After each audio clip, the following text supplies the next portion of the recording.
Bienvenidos a nuestro vídeo, Historias de los grandes villanos. Profundizaremos en las escalofriantes historias de algunos de los personajes más infames de la historia, personajes cuyos nombres todavía inspiran miedo y pavor siglos después de su muerte. En el primer episodio de nuestra serie, exploraremos la vida de la sangrienta condesa Erzsébet Báthory. La condesa Erzsébet Báthory, nacida en 1560, era miembro de una de las familias más influyentes de Hungría en ese momento. Sin embargo, su vida dio un giro oscuro, y se ganó la reputación de ser la asesina en serie más prolífica de la historia, conocida como la Condesa de Sangre. Únase a nosotros hoy mientras nos aventuramos en su historia de terror y sed de sangre. La vida de Erzsébet se vio empañada por la tragedia desde el principio. Fue criada por una madre estricta y abusiva y fue testigo de actos de violencia extrema desde muy joven. Se cree que estas experiencias afectaron profundamente su psicología y desempeñaron un papel clave en la configuración del siniestro camino que le esperaba. A la tierna edad de solo 15 años, Erzsébet se casó con Ferenc Nadasdy, miembro de otra influyente familia noble húngara. Su marido, conocido infamemente como el Caballero Negro, le presentó los aspectos más oscuros de sus prácticas, incluida la tortura y los actos sádicos con jóvenes sirvientas, un ritual en el que Erzsébet estaba demasiado ansioso por participar. Tras la muerte de Ferenc, Báthory se hizo cargo de las propiedades de Nadasdy, y comenzó a disfrutar de un comportamiento cada vez más sádico. No pasó mucho tiempo antes de que las historias de ella mutilando a jóvenes sirvientas y bañándose en su sangre para retener su juventud se extendieran como la pólvora, lo que llevó a que se refirieran a ella como la Condesa de Sangre. Báthory finalmente fue llevado a juicio en 1611. Tuvo hasta 650 víctimas, castigadas con la muerte, pero debido a su condición de noble, fue encarcelada en su castillo hasta su muerte. Una de las figuras más crueles de la historia, sin duda ha dejado una huella imborrable, no por su benevolencia o magnanimidad, sino por su crueldad indescriptible. Avancemos unos siglos hasta Rusia y nos encontramos con otro villano cuyo nombre infunde miedo incluso hoy, Grigori Rasputin, el monje loco que hipnotizó a la familia real, y jugó un papel importante en su caída. Viajemos en el tiempo y profundicemos en su narrativa oscura e intrigante. Rasputin era un hombre de orígenes misteriosos y un carisma extraordinario, y fue este extraño cóctel de cualidades el que fascinó y aterrorizó a la alta sociedad de la Rusia imperial. Se creía que poseía poderes curativos, lo que lo convertía en una figura importante en la corte de Romanov, sobre todo porque el príncipe Alexei, heredero del trono ruso, era hemofílico. Sin embargo, su influencia no les cayó bien a muchos de los miembros nobles de la sociedad, que estaban ansiosos por encontrar una manera de eliminarlo.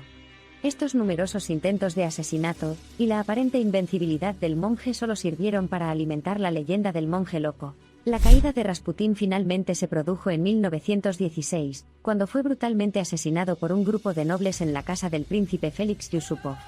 Lo envenenaron, le dispararon numerosas veces, lo golpearon y finalmente lo arrojaron al helado río Neva. Sin embargo, logró escapar y fue encontrado ahogado en el río. La capacidad de Rasputin para engañar a la muerte solo aumentó su aterradora reputación. Nuestra tercera historia de terror nos lleva a Rumanía, al siglo XV, donde la tierra no estaba gobernada por un vampiro sino por un hombre cuya ferocidad y brutalidad inspirarían la leyenda de Drácula, Vlad el Empalador, también conocido como Vlad Drácula.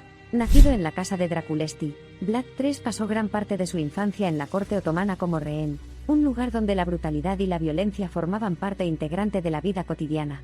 Esta exposición tuvo un profundo impacto en el joven Vlad. Sin embargo, fue durante su reinado como voivoda de Valaquia cuando la brutalidad de Vlad pasó a primer plano. Su método preferido de ejecución era el empalamiento, una muerte espantosa y agonizantemente lenta que solidificó aún más su temible reputación. A pesar de su aterrador gobierno, el reinado de Vlad duró relativamente poco.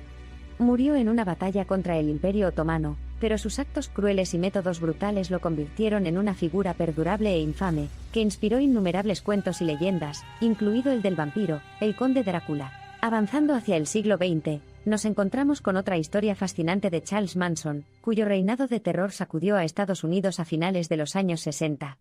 Manson, un carismático ex convicto y aspirante a músico, crearía uno de los cultos más aterradores y violentos de la historia de Estados Unidos. Bajo la fascinante influencia de Manson, sus seguidores, en su mayoría mujeres jóvenes, llegaron a creer que él era la reencarnación de Jesucristo y estaban dispuestos a hacer cualquier cosa que les pidiera. Este control excepcional sobre sus seguidores provocó una serie de asesinatos brutales y sin sentido, el más infame de los cuales fue el asesinato de Sharon Tate, una actriz que en ese momento estaba embarazada de 8 meses. Manson finalmente fue detenido y acusado de múltiples asesinatos, a pesar de que él nunca cometió físicamente ninguno de los crímenes. Su metódico y persistente lavado de cerebro y manipulación de sus seguidores lo llevaron a ser declarado culpable de asesinato en primer grado, un rasgo que lo convirtió en uno de los líderes de una secta más escalofriantes de la historia. Nuestra siguiente historia gira en torno a otra figura cuya infamia trascendió su vida, Iosif Vissarionovich Zugashvili, más conocido por su seudónimo, Joseph Stalin. Durante el reinado de terror de Stalin como líder de la Unión Soviética murieron millones de personas, y su autoritarismo fanático provocó miedo y temor generalizados en la aplicación de la ley. Nacido en una familia pobre de Georgia, Stalin pasó gran parte de su juventud en desacuerdo con su padre, un hombre estricto y propenso a la violencia física. Se creía ampliamente que este ambiente turbulento había influido en el desarrollo de un joven Stalin, alimentando las características despiadadas e intolerantes que llegarían a dominar su edad adulta. Después de la muerte de Lenin, Stalin tomó las riendas de la Unión Soviética y se embarcó en una búsqueda para erradicar a cualquiera que percibiera como una amenaza a su poder.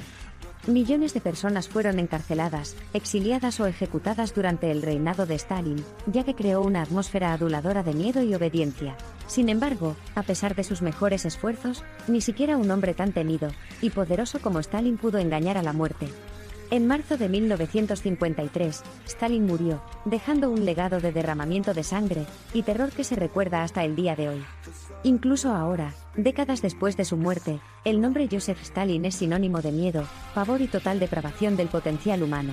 Nuestra penúltima parada es el Valhalla alemán del terror, un lugar donde el miedo, el dolor y la muerte se fusionaron en una sinfonía que solo los locos podían dirigir. Bienvenido al famoso campo de concentración de Auschwitz, lugar de nacimiento de los tortuosos experimentos quirúrgicos del ángel de la muerte Dr. Joseph Mengele sobre los prisioneros del Holocausto. Mengele, un médico calificado apasionado por la genealogía, era respetado por su destreza académica. Sin embargo, debajo de este exterior aparentemente benigno acechaba un monstruo de proporciones épicas. Mengele, un dedicado partidario de la ideología nazi, llevó a cabo experimentos inhumanos en su búsqueda de crear una raza superior aria. Los sádicos experimentos de Mengele no conocían límites. Las mujeres embarazadas fueron sometidas a exámenes insoportables sin el uso de anestesia, los enanos y los gemelos fueron mantenidos como conejillos de indias humanos, y muchos otros fueron víctimas de su perversa curiosidad científica. A pesar de múltiples intentos de llevarlo ante la justicia, Mengele logró eludir la captura. Vivió escondido durante muchos años y finalmente murió de un derrame cerebral en 1979, sin enfrentar nunca juicio por sus horribles crímenes. En la muerte, como en la vida, el ángel de la muerte logró promover su legado fatalista, dejando tras de sí una marca indeleble de terror que quedará grabada para siempre en nuestra memoria colectiva. Nuestra historia final trata sobre Yuna Bomber, un hombre que pasó más de 17 años aterrorizando a la Oficina Federal de Investigaciones, FBI, de los Estados Unidos con una campaña de bombardeos a nivel nacional. Fyodor Kaczynski, también conocido como Yuna Bomber, fue un matemático y recluso que se convirtió en un terrorista retorcido y peligroso, matando y mutilando a personas en nombre de su ideología nihilista. Kaczynski, un niño prodigio, fue aceptado en Harvard a la edad de 16 años y finalmente se convirtió en profesor universitario. Sin embargo, se desilusionó de la dependencia de la tecnología de la sociedad moderna, una creencia que finalmente se manifestaría en su horrible reinado de terror. Entre 1978 y 1995, Kaczynski envió bombas por correo o en mano a numerosos objetivos, dejando un rastro de muerte y destrucción. El reinado de terror de Yuna Bomber llegó a su fin en 1996, cuando su infame manifiesto se publicó en los periódicos, llamando la atención de su hermano. En medio de crecientes sospechas, David Kaczynski finalmente proporcionó pruebas cruciales que llevaron al arresto de Fyodor. El juicio de Kaczynski fue un asunto prolongado que finalmente culminó con su declaración de culpabilidad de todos los cargos. En 1998 fue condenado a cadena perpetua sin posibilidad de libertad condicional. El aterrador legado del Yuna Bomber no fue solo la muerte y destrucción que dejó a su paso, sino también el escalofriante recordatorio de que el mal a veces puede venir en un paquete aparentemente ordinario. Desde la sanguinaria Condesa Bathory hasta el escalofriante reinado del Yuna Bomber, nuestro viaje ha sido realmente macabro. Cada uno de estos villanos dejó a su paso un rastro de terror y desesperación, y sus acciones un impactante recordatorio de los rincones más oscuros de la naturaleza humana. Pero tal vez sean precisamente estos cuentos oscuros los que nos sirven como una llamada de atención muy necesaria, instándonos a cultivar el amor, la esperanza y la bondad en un mundo que siempre está al borde del caos y la destrucción. Pero los cuentos de nuestra serie no son solo relatos de horror y desesperación. También son historias de advertencia que nos recuerdan las consecuencias cuando el ansia de poder, la sed de dominación y la búsqueda incesante de las ideologías retorcidas envuelven el corazón, disminuyendo la humanidad y causando una agonía indecible. Esperamos que las historias que hemos compartido hayan tenido un impacto, que hayan despertado al observador silencioso que hay en ustedes, impulsándolos a adoptar una postura contra todas las formas de crueldad e injusticia. Porque es a través de nuestras voces unificadas, nuestra fuerza colectiva, que podemos asegurarnos de que estos cuentos de villanía sigan siendo solo esos meros cuentos y que los ecos de sus horribles actos sean ahogados por la sinfonía del amor, la paz y la humanidad. Y así, a medida que llegamos al final de este episodio, no estamos marcando simplemente la conclusión de otra exploración intrigante de la parte más oscura de la historia de la humanidad. Pero también estamos asumiendo un compromiso, la promesa de aprender de los horrores del pasado, y luchar por un futuro en el que prevalezcan el amor, la paz y la armonía.